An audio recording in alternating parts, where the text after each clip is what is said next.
The LA County Sheriff's Department is mourning the deaths of 4 deputies who died by apparent suicide this week. The LA County Sheriff's dispatch system is still down. Every morning I start my day with a cup of coffee, but lately each sip has been bitter, filled with the weight of troubling headlines about the department I dedicated my life to. After 36 years of dedicated service, first as a deputy sheriff and retiring as a captain, I can no longer sit idly by and watch the department that I love be dragged through the mud. Sheriff Robert Luna. The current sheriff's political pandering has nearly destroyed this organization from within, and we cannot allow this failed leadership to continue for another 4 years. Our deputies are suffering, with at least 13 suicides in the past 3 years, including 4 within a single 24-hour period. It's clear that deputy wellness and mental health are failing under the current sheriff. Mandatory overtime has left some working hundreds of hours a month, pushing them to their limits. The CAD communication system is failing. There's not enough working buses to transport people in custody. So what's their solution? Close the jails. Recruitment and retention is in the toilet. Pay increases for our deputies? Not happening. Our deputies need real leadership with organizational experience. I've seen both the triumphs and the struggles, and I know what it takes to restore morale, trust, and safety in our communities. Hi, I'm Mike Bornman. I'm requesting your vote for LA County Sheriff on June 2nd, 2026. Let's figure this out together.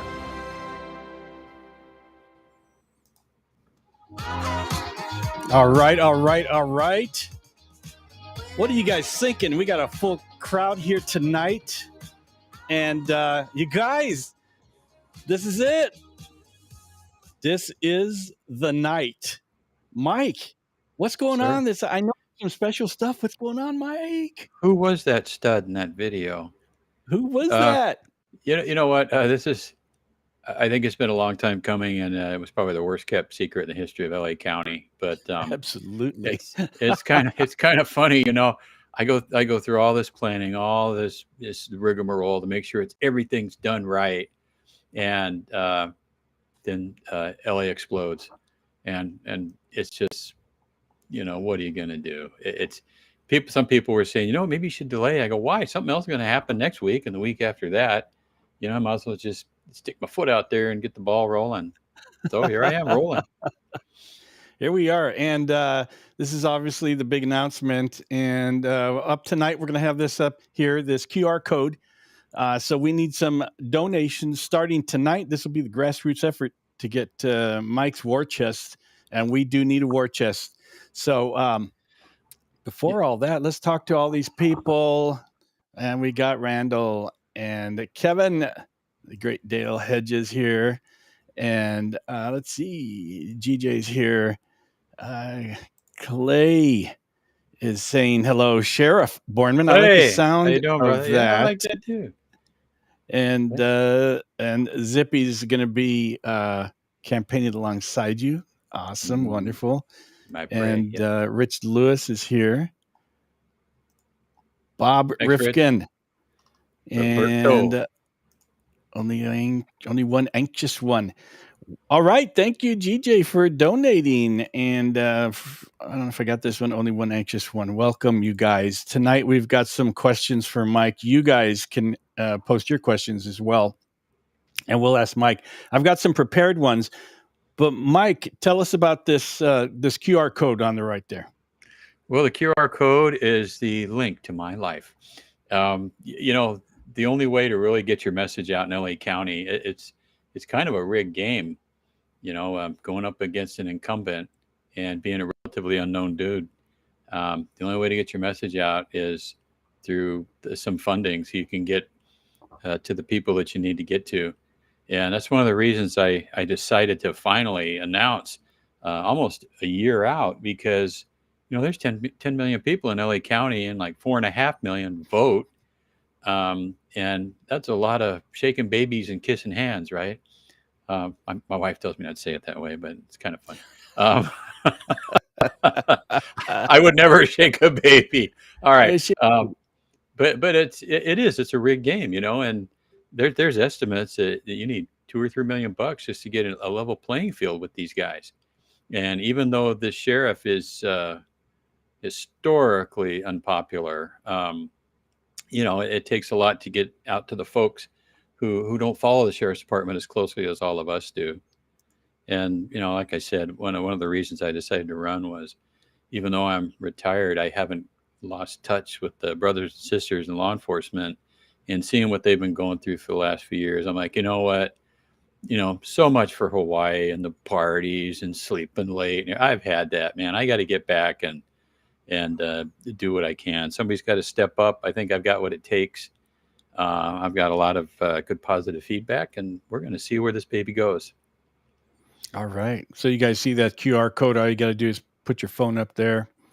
You can also, if you're on your phone now, you can take a picture of it, and I believe you can save it. We've got somebody scanned the QR code already, so we've got the donations coming in. All through this evening as we talk with Mike and answer your questions, you can go ahead and hit that donate button, and we'll get this party started. Mike, what do you want to do this? You want to see if there's questions? You want to put some questions up? Yeah, you know what? If anybody has questions, I see there's a lot of folks saying congrats and boogie. That's fine. But if somebody has a question about any of my platform or my policies or how they think I'm going to be sheriff, they should let me know. It's I will say that I consider myself to be a fiscal conservative and a social moderate. And some folks might ask about, what's your political party? We need to know, right? We're going to vote for you based on your party. Mm-hmm. Well, I'm not saying, because I'll tell you why. It's irrelevant. Like my brilliant wife said, she goes, you know what? It's not about party. It's about safety. And that's what I'm running on. I'm running on keeping people safe. How safe do you feel nowadays? I've got a friend I was talking to the other day, and he's pretty well off. He lives in a nice place. And he said, you know what? Our buddies, we don't wear any of the stuff we like anymore. Our jackets, our jewelry, our favorite, running shoes or the Jordans, because you're going to get ripped off.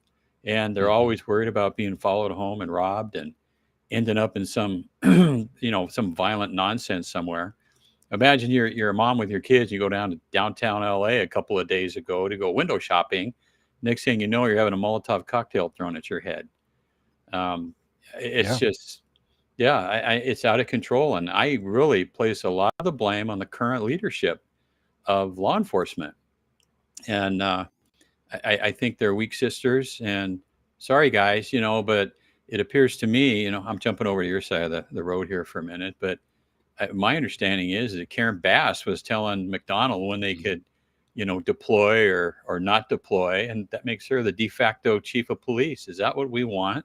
Yep.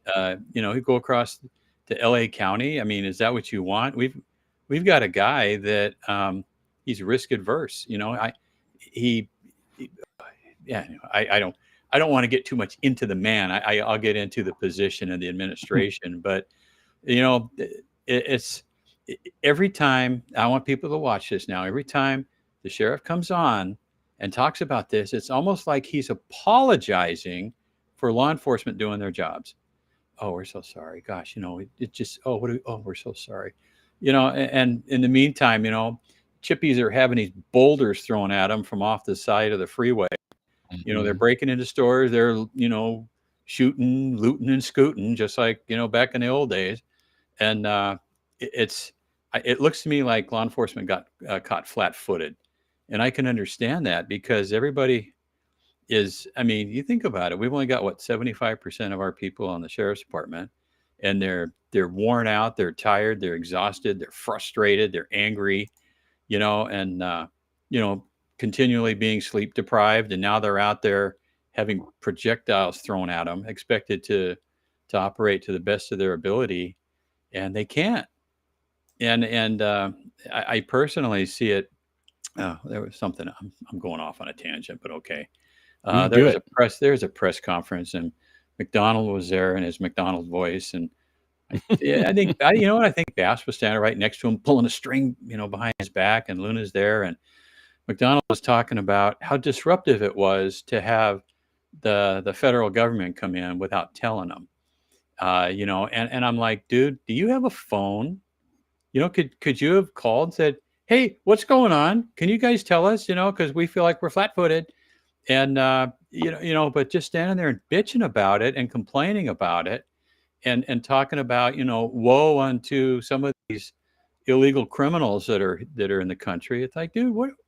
It's like right is wrong and wrong is right all over again, and it is disgusting and demoralizing, and I can understand why people don't want to be cops right now. They don't want to be associated with these organizations that you and I both gave our lives to and love, and I want to bring that back. I want the cops to be able to do their frickin' job, and you're supposed to enforce the law, and that's what we're going to do.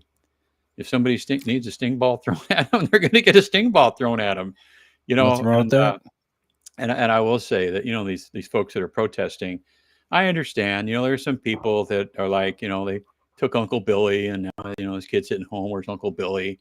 And they want to protest, and they're doing it the right way. They're doing it legally, and the cops are out there making sure nobody bugs them. But the message is being lost. It's being muted by these anarchists, these activists, these agitators that are out there, these professional paid people that are out there trying to disrupt and destroy. And everybody ought to be angry with them. I know I am, because these poor folks that are out there, love them or hate them, right? The immigrant population, they're upset that their lives are being disrupted. I can understand that, and if they want to protest, that's a God-given right here in the U.S. But those other people don't want to protest. They want to burn and loot and cause disruption and attack the police. It's like, and I'll tell you what, when I'm sheriff, you attack one of my people, you better pray that you're conscious when you go to jail, because you do not attack cops, man. That's the bottom line. And if you attack a cop, you are going to jail. So good. Got yeah, go ahead. Got a question here for you. How can you embrace the ever difficult board of supervisors and keep them in check? Well, actually, I can actually be pretty disarming, and I don't begrudge any of them. They all have their belief the county should be run, and I'll respect that, but they got to respect me, because we're not going to agree. That's the nature of the beast. But let's take a step back. What sway do they hold over the sheriff's department? Funding. That's it. They're not going to tell me who to hire, who to put in different positions, when to deploy, when not to deploy, where to go, what to do. That is none of their business. Like me walking in and telling them what they're to do. Sure, then they can, they have the purse strings, but one of the first things I want to do is do a complete 100% forensic audit of every dime spent by the department. And I don't want to know just how much is being spent. I want to see where it's being spent and why it's being spent. I guarantee you there's stuff in there that is based in antiquity, right? There are things that probably aren't relevant anymore and don't need to be there. And there are probably things that are relevant that aren't in there that are being paid for. I've been told for decades that there's this structural deficit of like $350 million. It varies. Well, I want to see if there's a structural deficit or if we're just not spending right or in the right places. And we'll take it from there. I'll work with them. I've got nothing against them. I will go in there with an open heart and an open mind at every meeting with them. But like I said, there's some things I'm sure we can agree on, and there's going to be some we don't. And that's the way the cookie crumbles. I'm not going to kowtow to them. I'm not going to be beholden to them. I'm going to be respectful, and I expect them to be the same way with me. Some of them come across like decidedly anti-cop, anti-law enforcement, defund the police, BLM, all cops are bees, all that kind of crud. But there comes a time where this polarity we're seeing is just, it's out of control. And I'm hopeful. They're politicians. I'm not. But I'm hoping that they're seeing what's going on in the county. There are a lot of disgruntled people here and in the state. I think the last survey they did showed that like 48% of the people surveyed said they'd consider voting for a Republican, that they're lifelong Democrats, just because of what the Democratic leadership's been doing. Now, I'm not ragging on Democrats. I got a lot of friends on both sides of the aisle. And like my lovely bride says, it's about safety. It's not about, politics. And that's going to be my focus. It's going to be personal safety. Can your kids go to school or play in the park, without stepping on a hypodermic syringe or being accosted by some, you know, um, lost dead guy walking through the streets, like land of the lost. And, it's too much of a reality right now. It's not hyperbole. It's look at the places like the In-N-Outs and the Starbucks and everything that are closing down because it's too dangerous for their employees. And that crap's going to stop, man. We're going to rebuild the force. We're going to re-energize the force. The people are going to have a leader who gives a crap about them.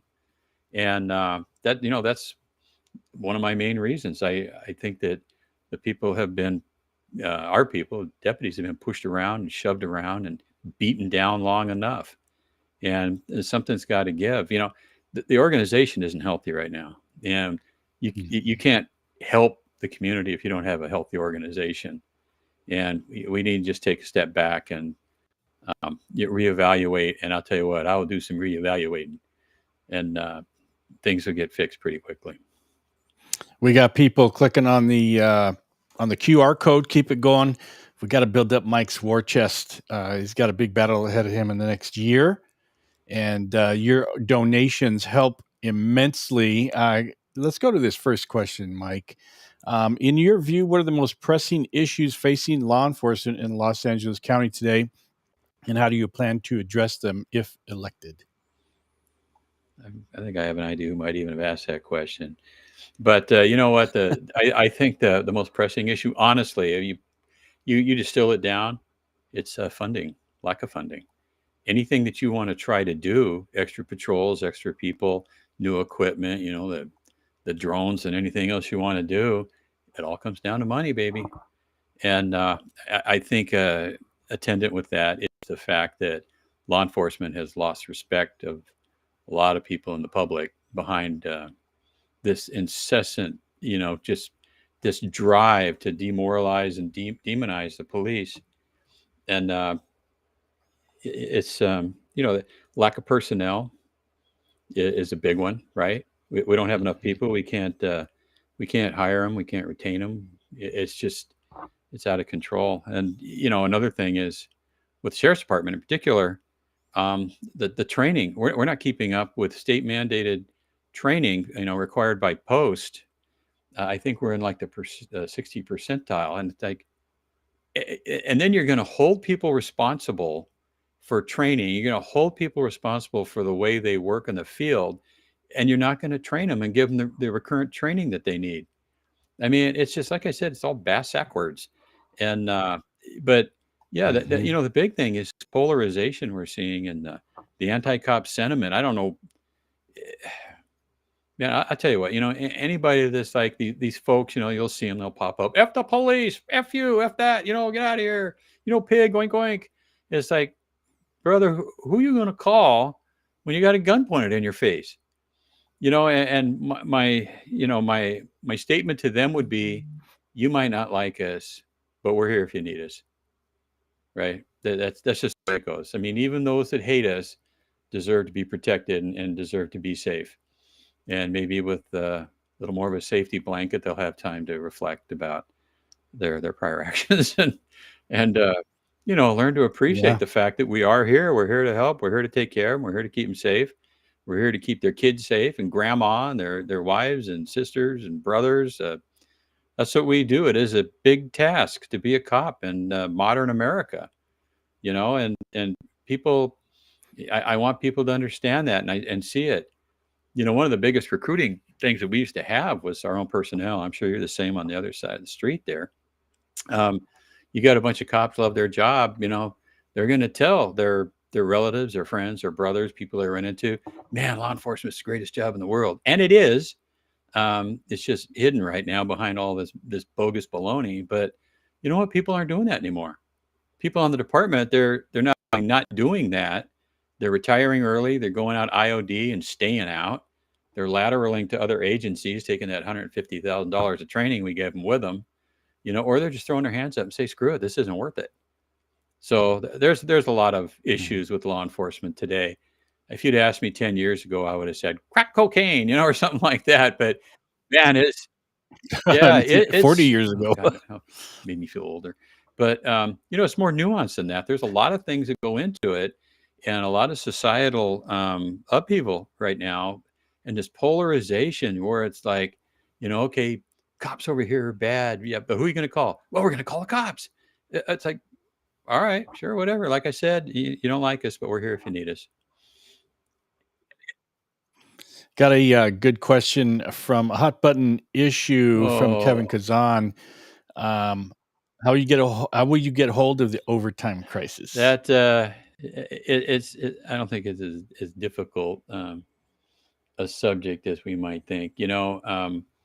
I think that there are still units that don't need to be there, frankly, for the time being. I would look at all of the scheduling. We have multiple schedules right now going on. We have the 312 and the one with the county double, and the 980 and the 410. I'm not so sure those are really conducive to really good employee management and time management. And the way we schedule might actually be causing a lot of the overtime. When I came on, we had 7-letter schedules. Remember those? It was Saturday, Sunday was the A schedule, Sunday, Monday was B, Monday, Tuesday was C. And each month you would rotate forward, and each month you'd get a 3-day weekend out of it. Now, it wasn't, fun for if you had set things you had to do with your family at home, but, and I'm not saying that's where I'd go, but I think everything needs to be looked at. The scheduling is one of them. And, the other one is, well, okay, I've talked a lot about Metro, the ones that treat us like we're the bastard stepchild kind of thing. Like they treat us like we're this necessary evil, and we're evil, but they need us right now. And they've already anointed their own chief of police, right? They're already starting to do that. I say cancel the contract, pick up our toys, go home, say thanks a lot. You give them 6 months leeway, which is required by the contract, and you say in 6 months and 1 day, we're just going to be a bad memory for you guys. We'll be gone. And I would take those 200 sworn items and I would punch them into other spots.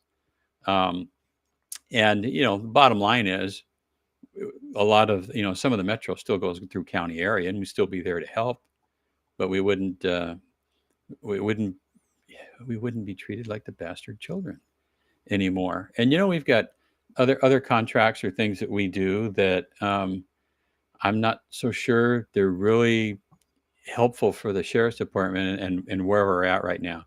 I mean, there's got to be a consolidation, at least in the short term. I think Parks Bureau might be on the chopping block. Am I freezing on you? Okay. A little bit, but it's Okay. not. It's only for Yeah, all right. milliseconds. But and what's the other one? Community colleges.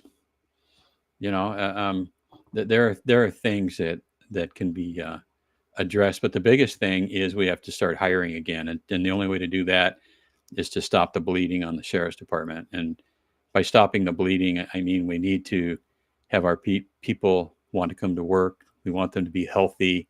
13 suicides in 3 years is a national average. Is something I never want to see in my time. There are people that you're never going to get back again. And they say that you can't tell. Boy, I hear dogs barking. Yeah. Okay, I'm losing my chain of thought because there's dog barking in my head. But yeah, it's you're sleep deprived and you're not making good decisions. And they say that like 18 to 20 hours of being awake is like 0.05 or something on the scale. And I just read this study by this guy. He's a neuroscientist. I think his name's Matt Walker. He's British. But he said that people that are chronically fatigued and don't get enough sleep are at a higher percentage chance to get Alzheimer's, to have high blood pressure, heart issues, poor decision making. You think about it, every day that we have those people working those double doubles and those triple doubles, we are subjecting them to possibly ending up with some type of horrible, disease or malady in the future.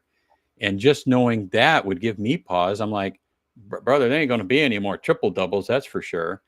And you're literally taking your employees' lives and hanging them over the abyss by making them chronically fatigued. So, yeah, I mean, there's a lot of things you can do, but you got to stop the bleeding to be able to get more people hired on. This thing that they did with hiring this outside Banana Republic organization to try to get more applicants isn't really helping. They don't know police work. They don't know law enforcement. You need to get back to where your employees are happy with their jobs and they're trying to get their buddies and family members to come join us. Outstanding. Some of the questions we've got came to us before we went to air, so I have those. And then if you have questions, guys, I'm going to go ahead and or even statements. If somebody's got something that they want to say, go ahead and throw it up there. And except GJ, not GJ, but anybody. GJ, let's see here. Do we have anything going on? And Mark was he standing there out tall. Or he just saw it. Yep, he was. It was nice. Right. I knew I was going to be doing this, and that's another reason we just went ahead and did it. I had people coming from all over, and we had the area, we had the podium, we had the signs, and it's like, what the, all right, brother, the town might be on fire, but we're going to do it. That's the way it goes. And I think I asked 40 people, and every one of them said, yeah, they'd come out. And that really, I was honored by that because they live all over the place. And, there they were, there Mark was, there a lot of people were, and it made me proud, made me happy, and it made me actually more determined to see this through and kick that lame duck out of office. Outstanding. Thank you, Julie. Mike's the guy for to do that job. So thank you, everybody who's been donating so far. I get the notifications every time somebody clicks a QR code, and I'm going to tell Mike, people are clicking the QR code. And Dave, welcome from Fort Bragg. Thanks for your service, Fort brother. Bragg. And I don't have any questions here right now. I'm going to go ahead and go to the next one. Can you share a specific experience from your time as a captain that profoundly shaped your perspective on community policing? Probably more than one. That's difficult. I'll go to Arco Narco, Operation Big Spender. That one almost destroyed me personally because of the people I knew that were involved in it. If going back into the late 80s, early 90s, there was a federal investigation involving allegations of corruption and theft of narco funds in the multi-millions of dollars. And I'll get around to why that affects community policing in a minute. But it was. Hold on. Yeah, squirrel. Something buzzed in my ear, man. It drives me crazy. But what it did was it all turned out to be true. I remember I was at a meeting. They went to some secret location when they invited me, and I wasn't invited. I was voluntold to go, and they passed around this list and it had like 50 names on it. And I'm like, man, this is 50 names of pretty good guys and girls, man. They're good, hard charging cops, and this is bullshit. I'm going to be back to where I belong in a half an hour. And by the time I dragged myself out of that a year and a half later, every single one of them had gone down in flames. A lot of them went to federal prison. Most of them lost their jobs because they had been involved. And you look back, and that's the sheriff's department lost a lot of credibility and a lot of community trust, and it took a long time to build it back. But after that, LAPD had Rodney King, and took a little bit of the heat off of us. But that's another one. Every once in a while, you get these just big turnips that pop up that completely drag your entire organization through the mud behind the actions or inactions of a couple of people.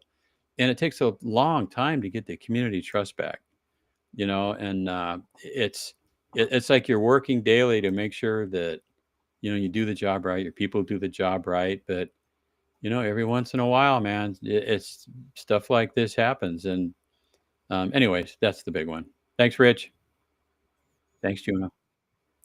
And we have another question here. How do you plan on securing funding for raises and new hires? Mika, you rat. Well, That's a tough one, man. one of the first things I do is, like I said before, I have to go back in and find out where the money's being spent. Right now we have about close to 1,500 sworn vacancies, and that money's there. That money it's funded, but there aren't enough bodies to stick into it. So that's kind of, it's not so much a lack of funding to hire those 14 or 1,500. It's lack of desire of people who want to join the ranks of law enforcement. And that's kind of where I'm at. People don't want to be cops right now. And they've been beaten over the last couple of years. I mean, well, I'm sure you got a lot of buddies from LAPD that are still, they're just like, God, I'm glad I worked there when I did. But, I think the biggest thing is making sure that you can draw, a new pool of people to come in. And if in fact it turns out that you need funding, that's when I go to the board.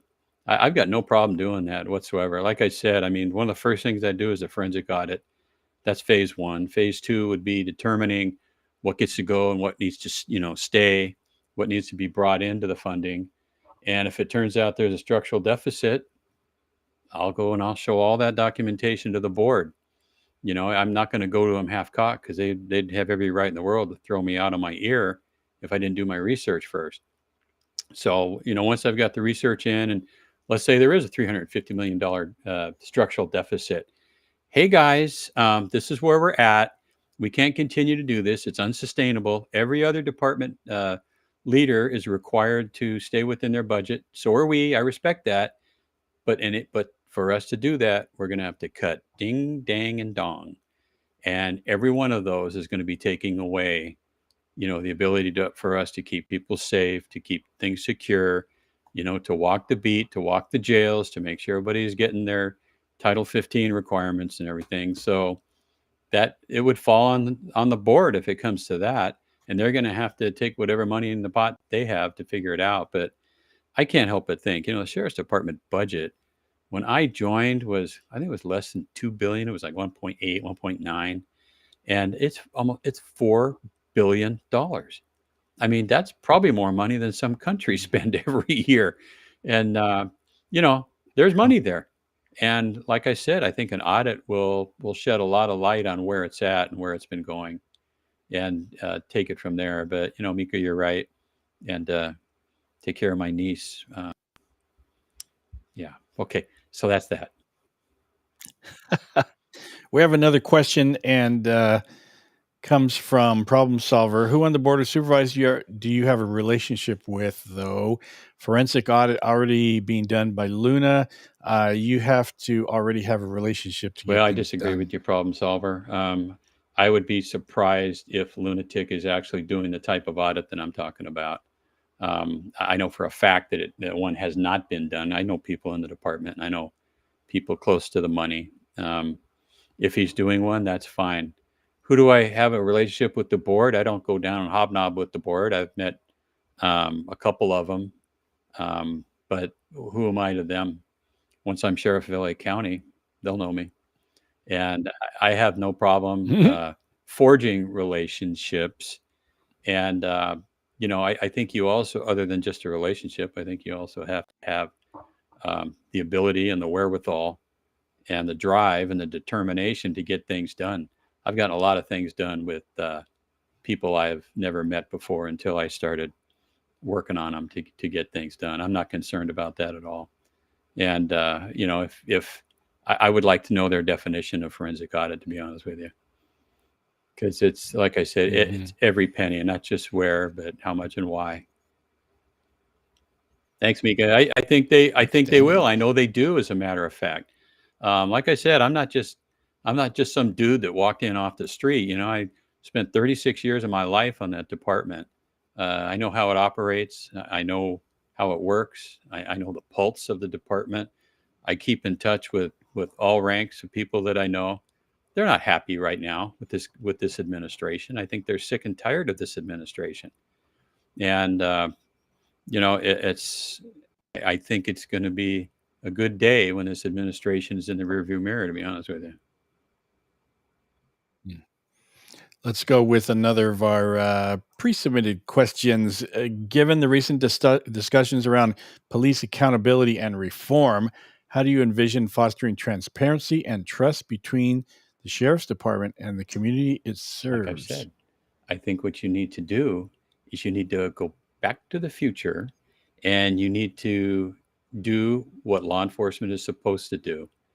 What you're supposed to do is you're supposed to keep people safe. You're supposed to follow the law. You're supposed to enforce the law, and you're supposed to do it fairly and equitably across the board. Doesn't matter left, right, or indifferent, right? Everybody gets treated the same. Everybody gets the same protections. And when people see that, I think that's where they're going to start putting trust in us again. And like I said, my attitude is, you might not like us, but we're here if you need us, and we'll help wherever and whenever we can. People talk a lot about transparency. I think any organization is these days there's pretty much as transparent as you can be. I mean, you can't be sharing, administrative information or criminal information on cases. You put stuff up on the internet that people can just readily access, right? Like crime stats and everything.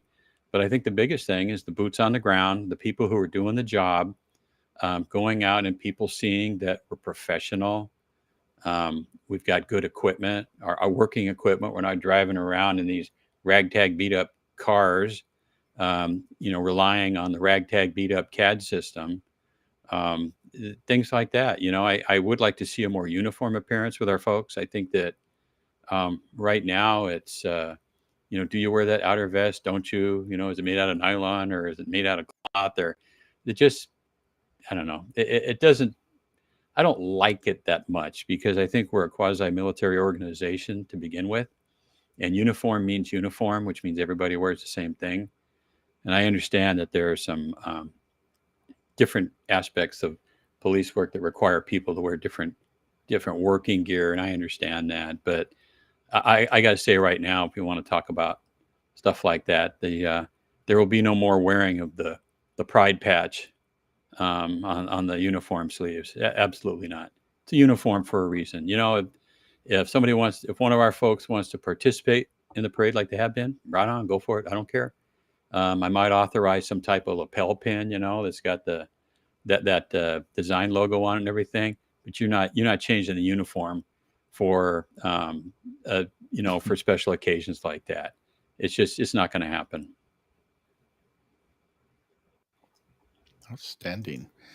We don't have any. If you have any questions, submit them, guys. This is good practice for Mike, because when he hits the campaign trail, it's going to be. There won't be any days off. Mike. I don't care. And, you're going to get a lot of questions. I know I'm already planning on going to talk to folks that might not be amenable to me, but that's the way it goes. I want them to at least see who I am, know who I am, and know where I'm coming from. I know there's people on the board that probably would probably rather have a tooth pulled than talk to someone like me, but that's all right. Like I said, as long as they come from a basis of knowledge about who I am and what I want to accomplish and the goals that I have for the department, that's fine. I think there's a couple that can be swayed because like I said, I'm not going in, I'm a Republican, I'm a Democrat, I'm left, I'm right, I'm whatever you want me to be. I'm a sycophant. What do you need? It's the whole thing is about public safety, and the race is nonpartisan for a reason. And I think that your political leanings are irrelevant. They account for nothing. It's how you enforce the law.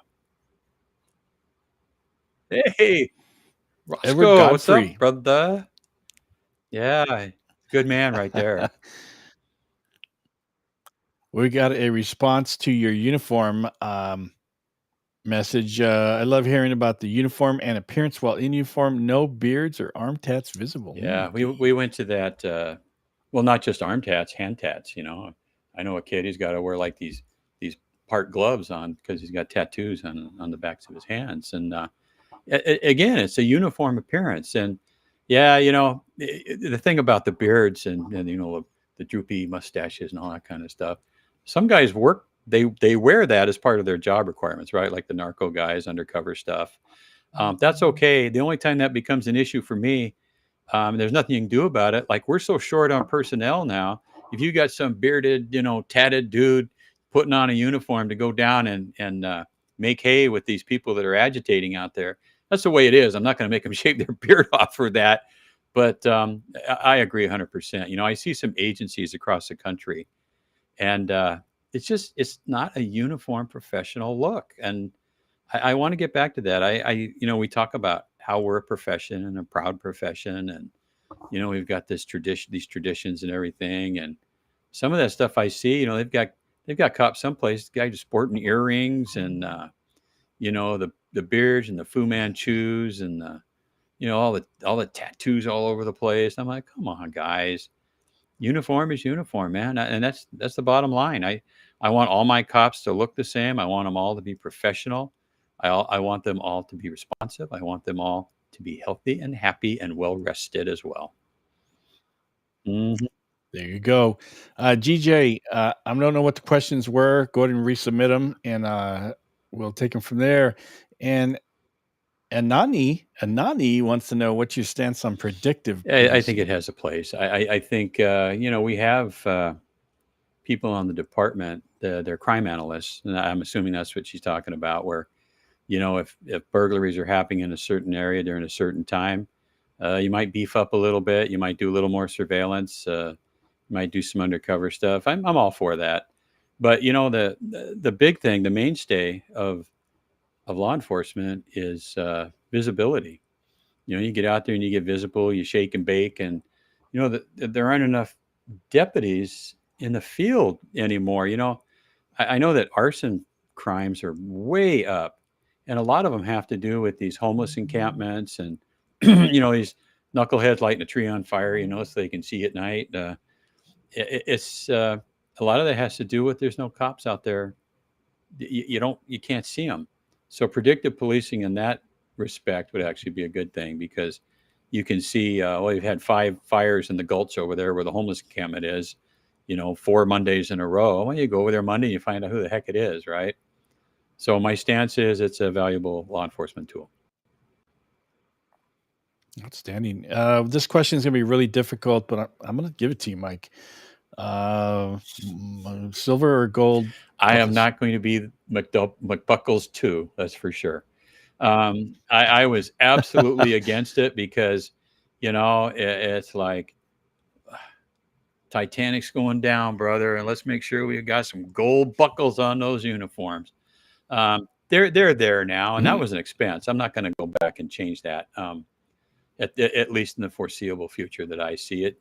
The new kids coming on now, kind of, they're used to the gold buckles. Like I said, I'm not going to be McBuckles II or, the rise of the McBuckle. And, it's just, it didn't serve him well, and it wouldn't serve me well to try to change anything back. It's just, let's move forward and figure something else out. Here's a good question. What will you do to fix the FTO program, the kingdom making on the department? Not sure what that means, but you probably do. No, I guess problem solver. I don't know what you mean by fixing the FTO program. I liked it the way it used to be back in the day before Lee Baca changed it around, and it got morphed from there. I think that the unit commanders are the best judges of which people under their command should be field training officers. I don't think you take a guy or gal from Lomita and have them take a test and they do well on the test, and you stick them in South LA as a training officer. It's like, what? They don't know the area. They don't know the clientele. It's a different kind of law enforcement between the two. I would like to see it be pushed back down to the unit levels where I trained at Firestone, and I became a training officer at Firestone before I went to detectives at Firestone. And they all knew me. I knew them. I knew the clientele. I knew the area. I know the nooks and crannies, had good relationships. Someone asked about relationships. I had good relationships with the crooks and the people on the street. And it was a very effective way to do it. And I just don't see how it benefits anybody to take someone from one station area. Let's say they've been there for 5 or 6 years. They know every street, Walnut Park and whatever. And all of a sudden they're training like in Palmdale or something. It's like, what? That doesn't make any sense, because now they're the trainee. They've got to go out and figure out the area and who's who and where the crooks live and things like that. So what was the second part of his question? I'm sorry. Kingdom making? Let's see here. Kingdom making on the department. I can't wait to get in there and slash and burn a few areas there. I already know people that don't belong where they're at, who haven't earned where they're at, who have no business being where they're at. And I know other people who've been doing the Lord's work for years that are being overlooked because, they're the wrong type or something. That's going to change. Everybody, it's going to be a meritocracy. Everybody is going to be promoted or not based on their ability and their talent and their merit. And that's the way it should be. I don't care what color your skin is. I don't care who you hang out with. If you're a good cop and you do your job, you're going to be rewarded for it. If you're not and you don't, you won't be. I froze again. Yep. Okay. I hope you heard that. All right. You're fine. Hey, thanks to everybody that's scanned that QR code. I'm leaving it up here so you guys have the opportunity to donate to the campaign. You guys are going to be at the ground floor of this campaign. Mike just announced it today. So there's that QR code for you. And we have a question for you, Mike. It's going to let's go back a few decades. Are you a proponent of the broken windows theory as it pertains to street crime? Yes, Bill Breton. I agree with Bill Breton's broken windows thing. It does work, and it's kind of like what's going on right now. We have a broken society theory, I think, and we let it get too far down the drain before anybody started doing anything about it.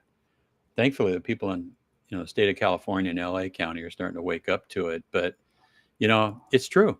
It's based in fact, as far as I'm concerned, and But to be able to make that effective, you have to have the people. You have to have the men and women out there to be able to patrol those broken window areas. And right now we don't, and we're burning the hell out of our people. I see a non-knee 14107 asset, basically that same question. I kind of touched on that already.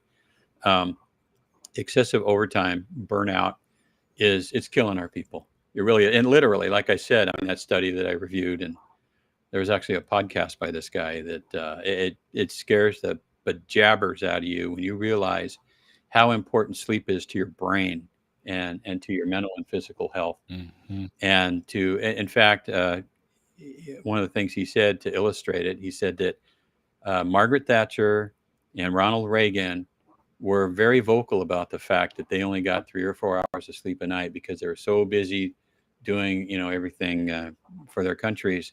And he said, it is no surprise that they both ended up with Alzheimer's. Chronically sleep deprived. If you're not sleeping, you're not generating the enzymes or that juice stuff in your body that helps pull the sludge out of your brain, because that's when it works. When half your brain's asleep and the other half's awake, and you're in the REM sleep and all that, these chemicals are pumped into your brain, and it basically siphons that crap out of your brain. And if you're not sleeping, that sludge is building up, and it's no bueno. And the thing that bothers me the most about this is that the sheriff's department has to know that. They have to know these sleep studies. They have to be aware of the health risks that is causing to their people. And I'm pointing right at you right now, Mr. Luna, and all of your people. You are aware that this is dangerous, and you are basically killing your people every day. They're working these, double, triple kind of things. Pardon me. I know this kid. She just she graduated from the CA Academy. Man, she's all ready to go. She's young. She's 19 years, kicking ass and everything. And man, since the minute she got out of the academy, we don't see her anymore. She's working double, triple, double, double. And she's young, and she's young, and she's like, yeah, I'm working for the sheriff's department. It's like, yeah, you are, but this is the stuff that can't be allowed to continue on, because you get this sleep deprivation, and then you're all of a sudden at this sleep loss thing where you can't ever make that up. So like I said, shame on you, Luna, and shame on like your people in your psych services and all that. You know this stuff, that, and if you don't, shame on you, right? If you're in employee support services and you're not aware of these studies and the danger of keeping your people awake, like the other night, she came back after a double, dragging in like 11 o'clock at night. To get up and leave the house at 4:30 to go back for another shift. How do you do that? How do you do that to your people? Shame, shame, shame. And that also goes for any of you managers out there that are overseeing these people like that. I bet you're going home and you're getting your 8 hours of sleep every night, right? So, give a little courtesy and a little respect to your people too. And yeah, it's going to take money and it's going to take some time. Diana wants you to be governor. So next race. Yeah. You know what? I got a lot of gas in the tank because I know sheriffing and I know law enforcement. Governor Mike, man, he'd probably be a dud. I'm not a politician. I hate politics. I know that this is a political game and you have to play it to a certain extent. But like I said, it's all law enforcement related. It's easy for me. It's second nature. Everything is geared toward safety, public safety, personal safety, property safety, and my people's safety. That's paramount, because like I said, if they're not safe and healthy and well, they can't go help other people, not effectively. Look at that kid that did the double shift and got killed out here because he fell asleep at the wheel. Right. It's bad. And that fickle finger of fate is pointing right at the leadership, I use that term loosely, of the sheriff's department right now. Shame on them. And if you don't have enough folks, close some stuff down. That's the way it goes. Former LESD Kevin has another question for you. Would you go back to requiring all deputies to complete patrol training? Glad you asked, Kevin. I've got a serious bone to pick with the way things are going right now. We take young kids. I call them kids because I'm 3 times as old as they are. And sure. we teach them all about search and seizure and traffic stops and weapons and guns and shotguns and pepper balls and all that. They can recite the penal code backward and forward, and then we throw them in a frickin' jail for a year or 2 or 3 or 4.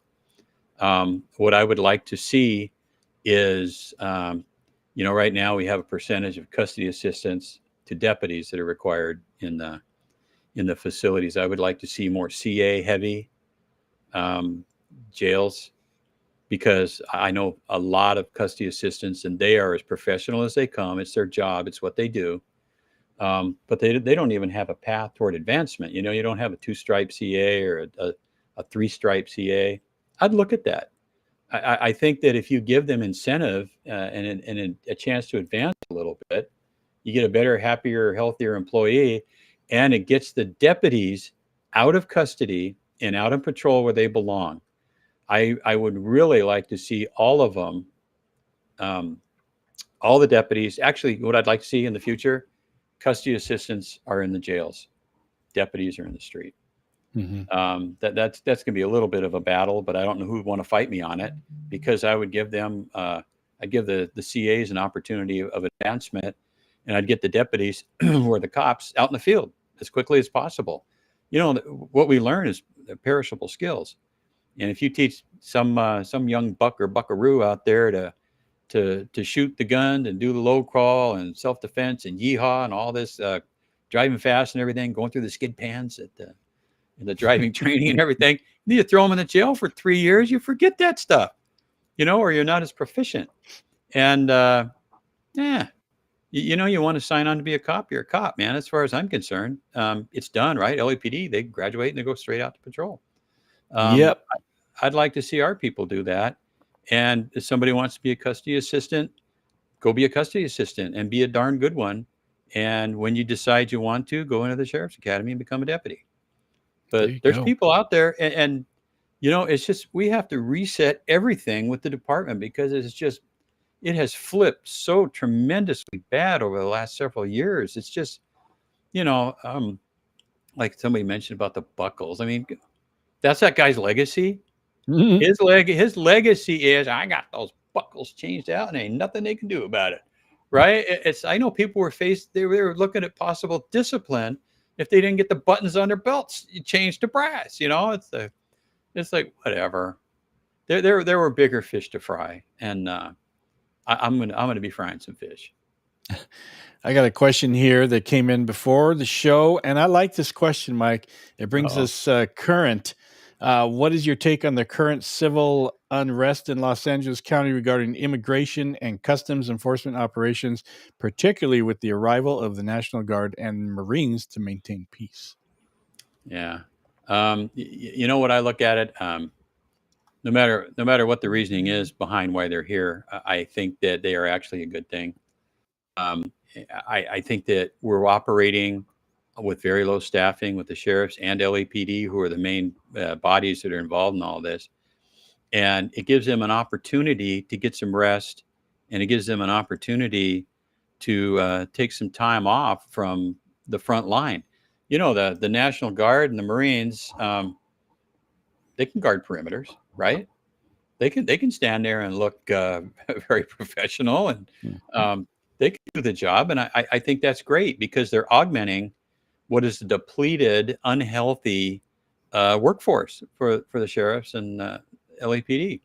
So I have no issue with that. Now, like I said earlier, I think that um, I understand the unrest. I do understand people being upset about family members being scooped up by ICE. But that's their job. That's what they do. That's what ICE does. They're mandated to do that. But like I said earlier, those people aren't the ones that are the problem. They're protesting, as is their right. Do it. Go for it. But these other knuckleheads, these paid agitators that are out there running amok, being fools, are the ones that really need to be dealt with. And that gives LAPD and the sheriff's department the opportunity to just step away from all that, the other non-problematic stuff, and deal with those individuals. I'd like to see a lot more people go into jail. These agitators that are doing all this, you know, the sheriff's got a mobile booking team, but I understand even that's been depleted. There aren't enough deputies. I don't know what people expect to have happen. Now, I do know that it's my understanding that, like I said earlier, I think the mayor stuck her toe into the LAPD's bailiwick there, which is really frustrating, and that's why you never have a cop be subservient to politicians, because he's sitting there. I mean, I think McDonald's a good dude, but you know what? The mayor has his career in her hand, and if she says don't be touching nobody, then they don't touch nobody. And then by the time it festers, it gets worse, and these paid agitators start taking hold. And all of a sudden, it's like, you know what? You guys better go out and do something now. By then, you got all these cars on fire. You got the looting and the scooting. And I saw a video of some guy that was actually shooting at the cops from behind a fence. I saw some of those big ass boulders being thrown down, those chippy cars. I mean, that is attempted murder as far as I'm concerned. I mean, if those things had gone through the windshield, you'd have dead cops out there. I saw a motor cop get conked on the head with a brick that was thrown off the side of an overpass. What the hell are people thinking? And then what happens? What does the press do? Well, this is a really peaceful protest here. I've never seen anything quite as peaceful as this going on. But now they're finally starting to say, well, there was something where shit got blown up and some people got hurt, but it's mostly peaceful. And if I hear that one more time, that phrase, it's mostly peaceful, well, I tell you, it mostly is not. They're talking about those folks, the ones I talked about that are not problematic, the ones that are just protesting because of what's going on with the immigration issue. And then there's this other side show, these clowns that are out there trying to what they're doing is they're hijacking the message of the peaceful people, and they're making themselves the message. And we need to accommodate that message and take them to jail. This came up again in another question. Mike, can you please place an emphasis on officer wellness, specifically suicides? Man, I'll tell you what, Clay. The 13 people that we're aware of that took their own lives after service to the sheriff's department over the last 3 years during this guy's tenure. It's an abomination as far as I'm concerned. And I'll tell you what, like I said, you can never tell what's in somebody's mind, right? That takes their lives. But I think there were a couple that were talking about being burned out, not ever being able to see their families, not being able to go home, not getting any sleep, trying to get off work and being locked in work and forced to go back and work another shift. It takes a toll, and it goes right back to that thing about the neural scientists, where if you are so sleep deprived, you start getting so depressed, because you're not seeing your family, you're tired, you know how you can feel like you're hot when you're depressed and tired, and you get that going on chronically, and what happens? You start making stupid decisions because you're losing that ability to think clearly. You're losing your impulse control, and you end up killing yourself because you don't see any other way out. I mean, I would say I'll blame those suicides at the doorstep of the current administration, because, like I said, they know what's going on. If they don't know, they are incompetent fools, and they need to be thrown out. So there. And Thanks, Clay. Appreciate that. got another question here. How do you plan to leverage technology and innovation to improve the efficiency and effectiveness of the sheriff's department? Maybe that has to do with the 911 system as well. Well, it's leveraging technology and innovation. It's something I would think right off the top of my head would be, I would like let's say Altadena, that crime rate went up 450%, the burglary since the fire. I would seriously consider some drone technology with FLIR capability. Simple things like that. The bottom line is, what is the number one problem that I identify with law enforcement today? Money. Where are you going to get the technology for the innovation? But there are a lot of things coming along now, man. It boggles my mind, like with AI, the things that can be done these days. I mean, I foresee a day where some of the simple tasks are going to be done by these robot. I don't want to say RoboCop because that was a bad example, but but the technology is a great thing, as with new and better radios, new and better camera equipment. It was what's it called, the APLR, the ALPR, automatic license plate readers that they have all over. I'd like to see more of those, because, man, you see some of these crime stories. Some guy does a crime in downtown New York City, and they track him all the way to his house with the use of this camera technology. I'd like to see more of that. I know it's kind of Big Brother-ish, but people that are just going about their lives and the jobs and families, why would they care that there's a camera on a light post somewhere at a stop sign? That I think it would be pretty innovative to just add more and better, newer technology. Our guys are working with, I think that CAD system's like 30 years old and it's been falling apart for 20. The 911 system went down a little while ago. It's not healthy. The organization is sick, and that includes its technology and its infrastructure. Stephen wants to know if LASD still uses the less lethal Stinger rounds. They seem to be very effective. I think so. I think it's the 40 millimeters. We did away with the what's the other one? The one R1 or whatever. Is that the one where you have like 6 little rounds and the canister thing you shoot out? Those are gone. I know we use the 40 millimeter, and it probably is the Stinger because law enforcement pretty much uses the same stuff. But I'm kind of partial to that pepper ball gun. I don't know why, but that thing can light up an area pretty good. But yeah, we have the Sting balls. I will say right now, I believe we have the Stingers still. We just don't have the R1 anymore. Some of that older stuff gone away. Remember the first tasers we had? They were like big block things like this. You had to have 2 guys lift them, and now they've got that new stuff, where you can do the dry stun and shoot the darts and everything, and those are relatively effective. And the deputies, the cops have a lot of tools on their belt. Too many, if you ask me. I mean, it's getting crazy, but the more the better. The less lethal, it's a better way to go. But I would not have I don't know where they've come up with these edicts and some things. It's like, back off, stay away, take cover, get help. It's like, well, take a school shooter, an active shooter. You're the first one there. You're it, baby. You go, right? You go toward the sound of the gunfire. You go toward the screen, and the idea is that you take that guy on and you get him to flush, and you get him to run, and you get him away from the kids. Now, God forbid, what was that one where all these agents stood outside where the guy was just in there massacring people? That was, man, I'll tell you what, I'd rather go down in a hail of gunfire trying to save people than sitting back and living with the memory of a bunch of kids getting their heads blown off because I was too afraid to open a door. So I don't know. That's me. I would risk my life to save other people. I don't know how, Well, Take Flight wants to know when Sheriff Mike is going to update the CAD system. My understanding is they're in like phase 1, beta 1. But here's the problem with that. That's all brand new technology.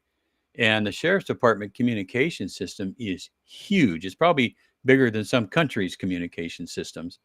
And it's, I think they're in alpha testing. It's going to be at least a year before I think it completely gets replaced by something new. I mean, think about it. Every car has got the CAD system. Every station has to communicate with whatever. And, the discs that are out there that bounce signals off everything, those probably have to be adjusted or replaced. So, yeah, it's going to be a year, I think. Nani has another question. What are your thoughts on police pursuits involving suspects driving at excessive speeds, considering the potential risks they pose to the public? I think you have to evaluate the risk. Every deputy out there has to figure out, is it worth it or not? And I always had the opportunity to say, are there any chippies nearby? Because the highway patrol will chase them all the way across the state, right? But yeah, it's not, inner city pursuits are pretty much no chance. They're just too dangerous. Depends on what the crime is. Obviously, if it's a murder suspect or a kidnapping suspect with a victim in the car, I'll chase them down. But the current policy doesn't allow for that for the most part. It's when a unit goes 1033, give me the patch, I'm in pursuit or whatever. That watch commander better be standing up from his office and running to the front desk and saying, cancel the pursuit. That's the policy, and it's sometimes it's counterproductive because you remember years back, San Diego PD, they instituted this no pursuit policy ever for anything, no matter what. And I guess they let some kidnap, robbery, murder suspect get away, and he's going 40 miles an hour waving to people. Nah, that ain't going to happen on my shift, man. If we can get an airship in the air, we don't have to chase them. Just follow them. That happens a lot nowadays. We'll just have a ship go up. The guy's not going anywhere. It's just the helicopter's up there, telling us where he's at. So you can do it that way. And with a code 5, you drive different streets and you go to normal speed until the guy either gets tired of driving or he runs out of gas or he just gets to mama's house and gives up or whatever he's going to do. But it is a serious concern, and that goes back to public trust.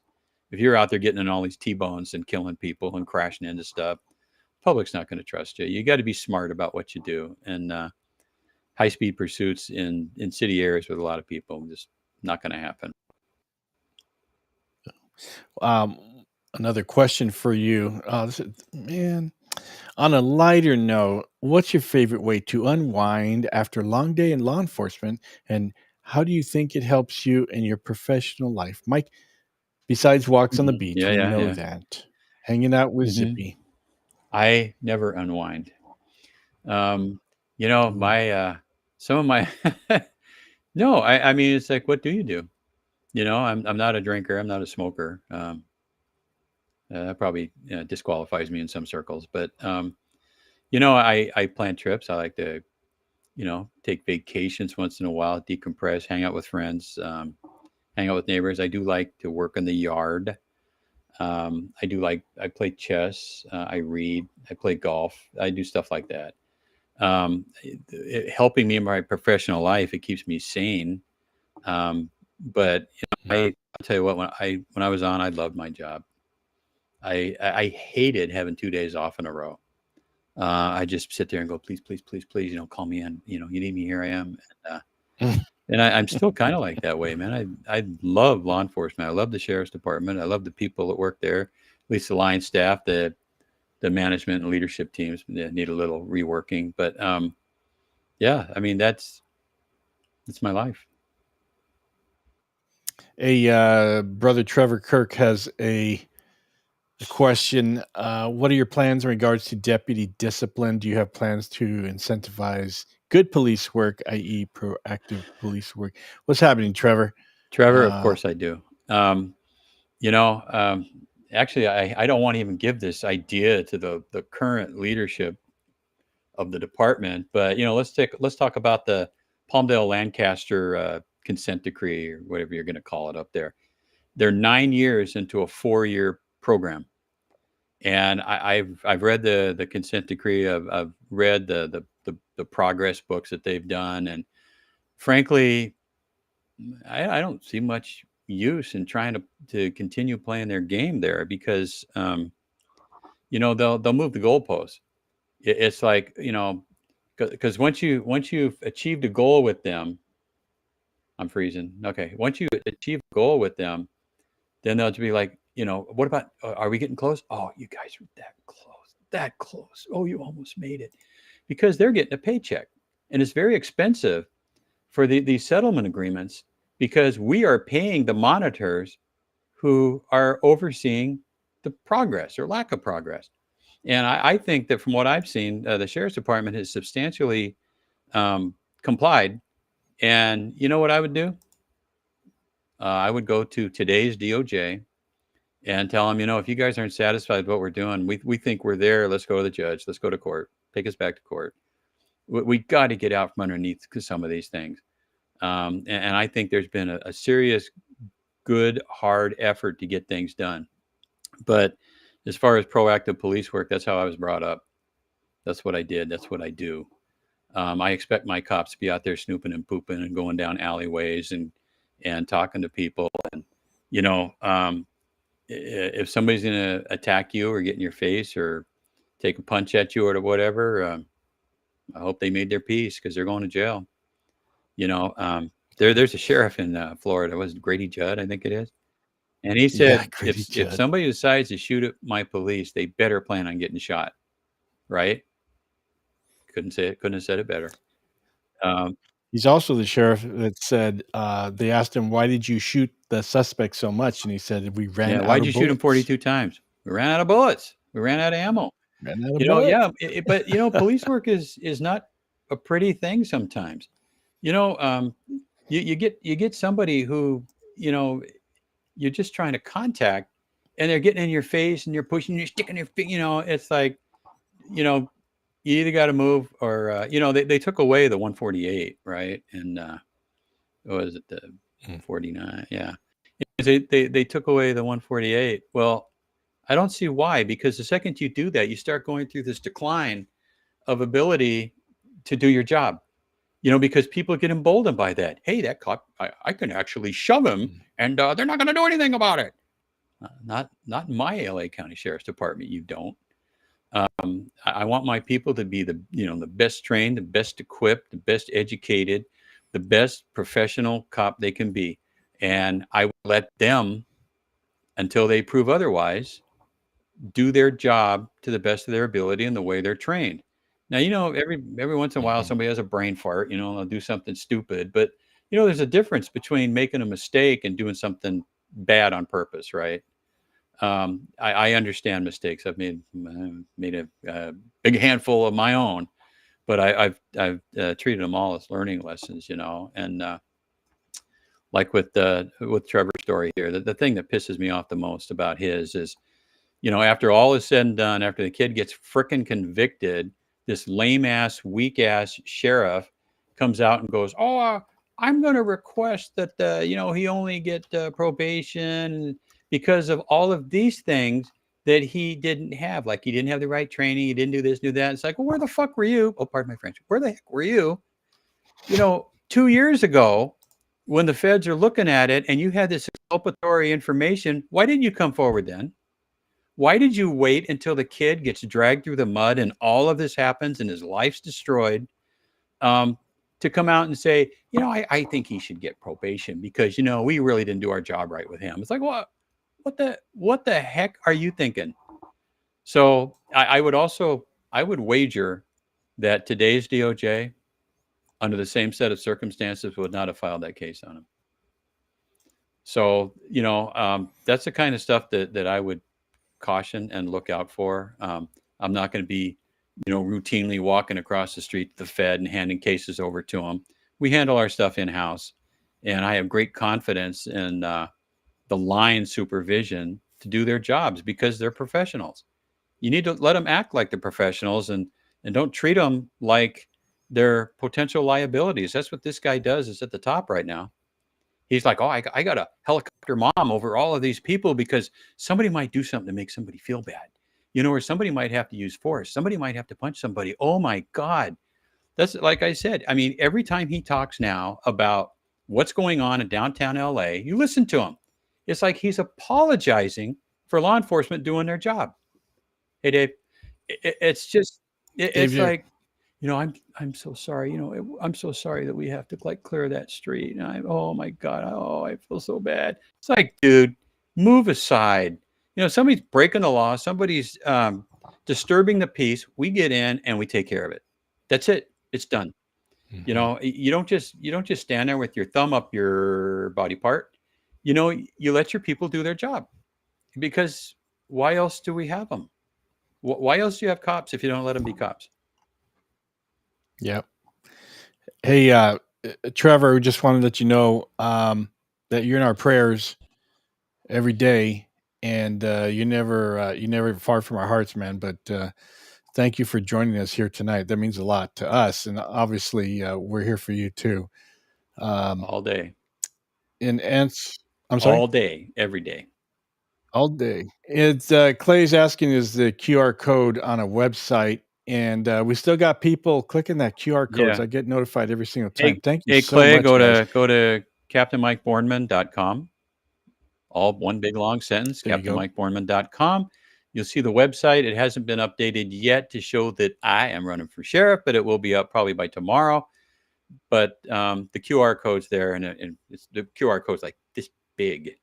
About the third thing down is this big. It's really hard to miss. But thank you. Thanks for asking. I put a link down there, Mike. This is the link that the QR code goes to at the bottom there. It's a long one, and it's That's the QR code. That's the donation page. Yeah. Okay, so I didn't have the simple, but the is it Captain Mike? Captain Mike. What was the website again? Yeah, if you click on that QR code, it'll take you to just the actual site that says "Give Mike some money, please." Yeah. But if you go to CaptainMikeBornman.com, it's at my actual website. All right. Yeah, we got a couple of questions here. Take Flight wants to say, what's the most important leadership principle you try to pass down to new deputies? Leaders lead. Non-leaders don't. I think that that's what we don't have right now. There is, there's a difference between a manager and a leader. A manager just supports and defends the status quo. They make sure the French fries are crispy at McDonald's, and they do the day-to-day management of what exists. And leaders go beyond that. They encourage their people. They encourage them to be the best they can be. They're forward thinking. They're looking, 3, 5, 10 years into the future for the department, and they're taking it and they're pulling it in the right direction. That's what I would say. Everybody on the department, as far as I'm concerned, is a leader, because you all are striving for the same thing. You want to excel. You want to be the best. You want to move forward. You want to see a better world. So there. That's mine. So there. And you know what? A leader takes care of their people, and that ain't happening. It's just, hopefully those days will be over soon. There you go. Hey guys, we're going to be here for a few more minutes for your questions. This was a pretty big story that came out last week. The Ninth District Court dealt a blow to qualified immunity in the case of former LAPD officer Tony McBride. Any comment on Would this? that be from you? I don't have any comment on it. I'm not really that intimately aware of it. There was a case. Tony McBride shot a guy, and was LAPD, shot a guy. I think there might have been 6 shots. Don't quote me on it. The department said the 6 shots were good. The department, the DOJ, said the 6 shots were good. The LAPD Police Commission, all civilians, said 4 shots were good. 2 shots were not in policy. It went so that gave the go ahead to the family to sue the department and Tony McBride. Is she the one that was the expert shooter that shot the guy that was? Yes. Oh man, that was the best shooting I've ever seen. And it went to the Ninth. Oh no. The Ninth District last week or the week before said that no, she does not have qualified immunity on this shooting, and so I guess it eventually get to the Supreme Court. But if this case goes through the Supreme Court and they rule against her, she could be sued, and qualified immunity is in jeopardy for all police officers.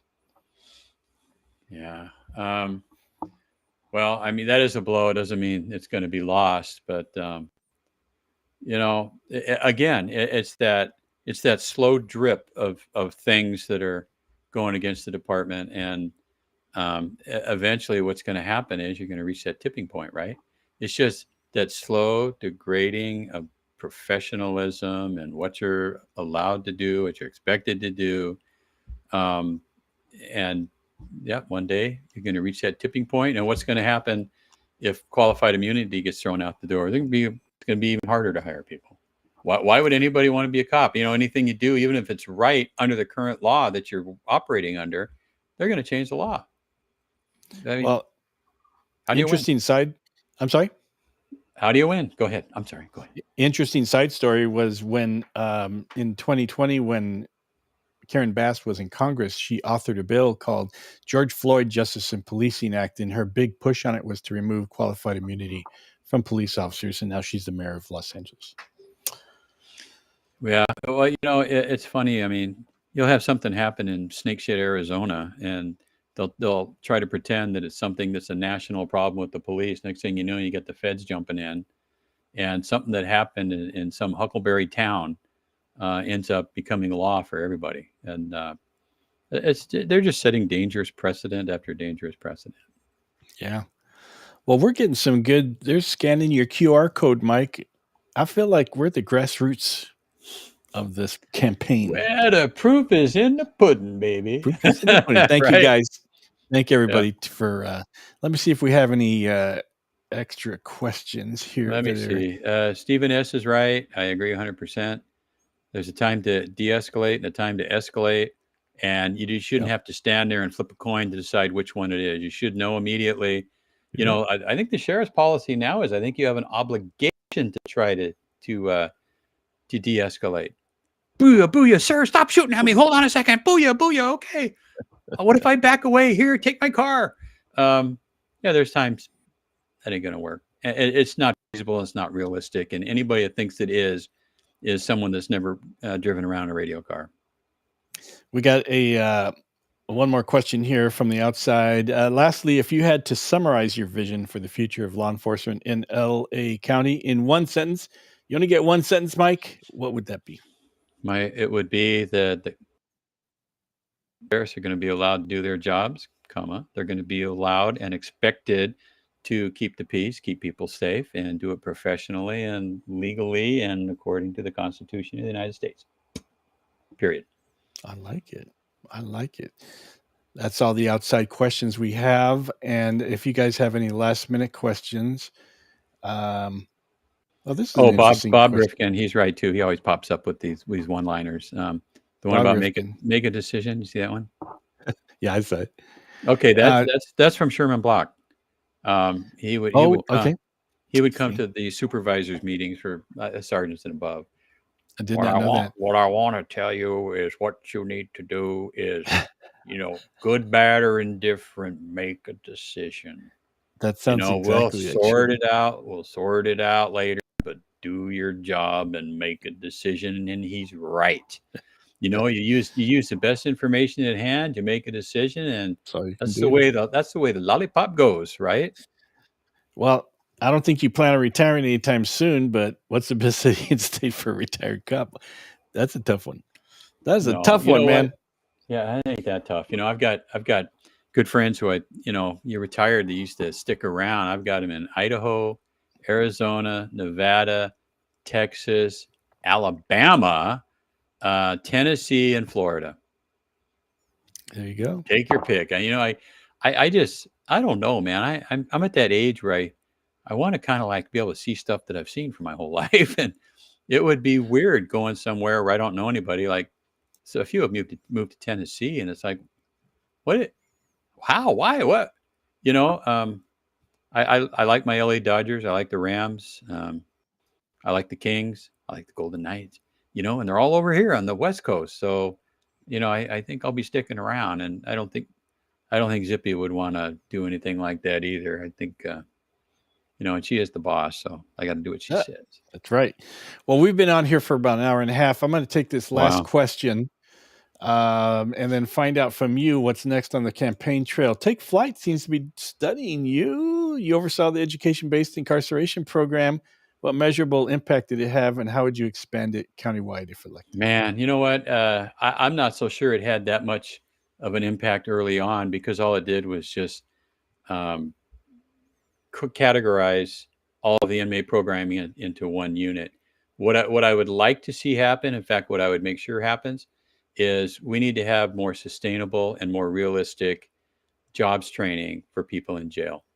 I might sound like a bleeding heart today, but I'll tell you what, if you take people that, those offenders that are qualified, and if you can give them career training in electrical, plumbing, roofing, window repair, HVAC installation and repair, carpet installation, landscaping. You bring in some organization like LA Trade Tech who will do it, and they get paid by the state. Why wouldn't you? If you can get somebody, get them a license to become like a carpet installer or something, name one of them, auto body, paint and repair, and they get a certification. You know what LA Trade Tech does after that? They'll help them with job placement. So that's one person that will never come back to jail. It's a win-win-win. Win for them, win for us, win for the county, win for the sheriff's department. It's like, why not? I can see that.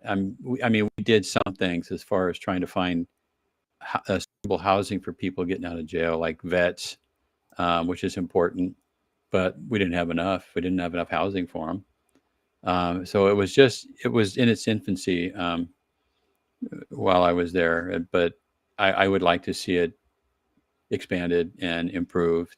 But yeah, it'll cost money. In fact, Miraloma has been mothballed for quite a while. Why not make that the job training center for the inmates? It's a long way away, but they should be learning how to run electrical wire, install a heater or something, and not hobnobbing with the gangs down here. So I could see a push to try to do that again, really revamp it. Is it going to cost money? Yeah. Is it worth it? Yeah. It's worth fighting with the board over, and a couple of them probably wouldn't fight too much. It would just be an idea of finding the dough to make it happen. Again, funding is the number one problem we've got. Yeah, on this question, your thoughts on LAPD recruiting non-citizens. Anani, Mike, and I, and some other folks were on a panel on the Police Applicant Podcast YouTube channel, and we discussed this exact topic. If you want to go there and listen to Mike's comments there, that would probably be the best thing, because he had quite a bit to say about that.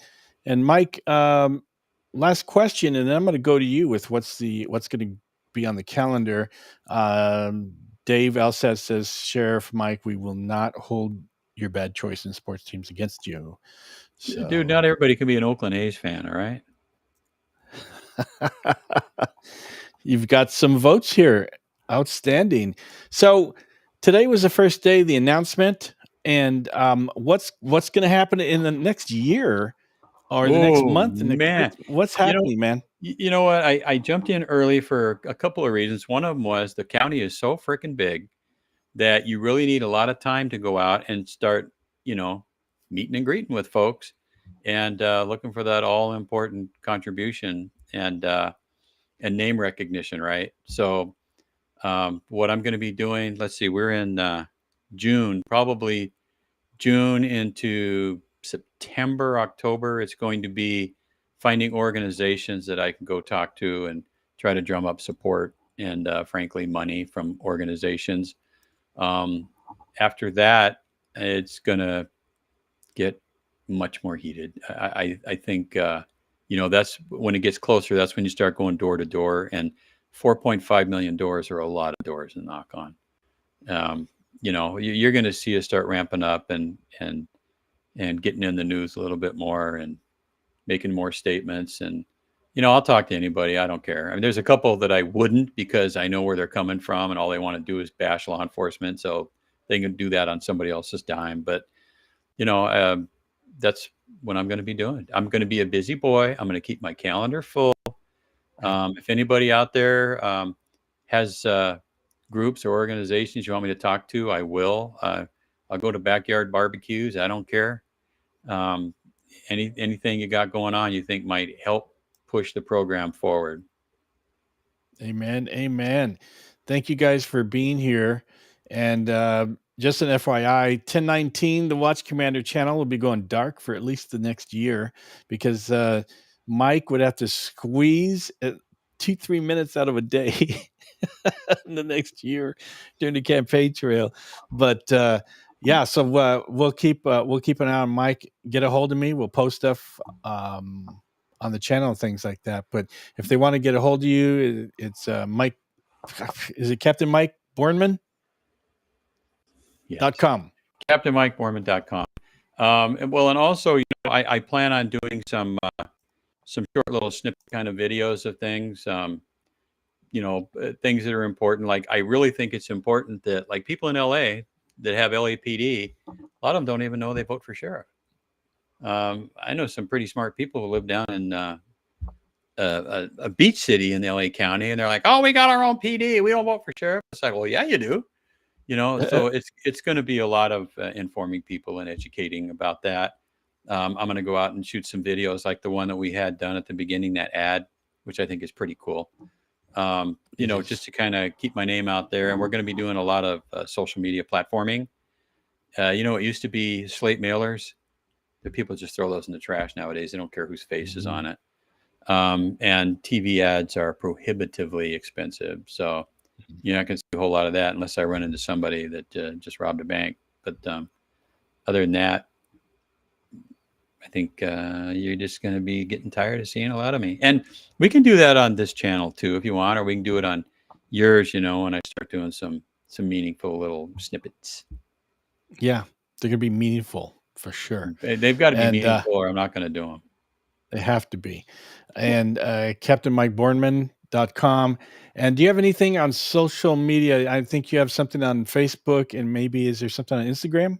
Well, my Facebook is private, but most everybody I know is on it right now. Instagram and Twitter, X. I'm on those. I'm on TikTok, but I haven't posted anything on there yet. But you'll see me out there if you look. If you go to my website at the very bottom, it's got the icons for Twitter and LinkedIn and all that. Click on those, and you'll be horrified. I mean, you'll be horrified. All right, CaptainMikeBornman.com. Thanks, you guys. Man, we got some donations right tonight, so I'm looking forward. It's gonna be an exciting time. Well, you've got people pretending like they're donating by clicking on it. All right. Oh, is that what's happening? Yeah. Well, they're like, I'm gonna make it look at this. You click. So you froze on me, brother. You froze in a crazy way. I don't know if that's me or if that's him. Hello, Ken. Am I back? Oh, I was afraid it might have been me. All right, and you froze kind of like. Oh, that's funny. What happens? I went through almost the whole show though without freezing up. I didn't freeze up one time. So, but all right, guys. best to you, Mike. It's gonna be hopping in the next year. You're gonna be having no time because you're gonna be kissing babies, shaking hands. Man. Wait, man. I'll tell you what. Wait until I take office, man. Sheriff's Department is going to fly. And thank you, Dave. I'll trust, but I'll verify. Oh my, got some bunch of stuff on here. And yeah, thank you guys for all your comments too and all your questions. Thanks everybody for being here. All right, talk to you guys later. Bye.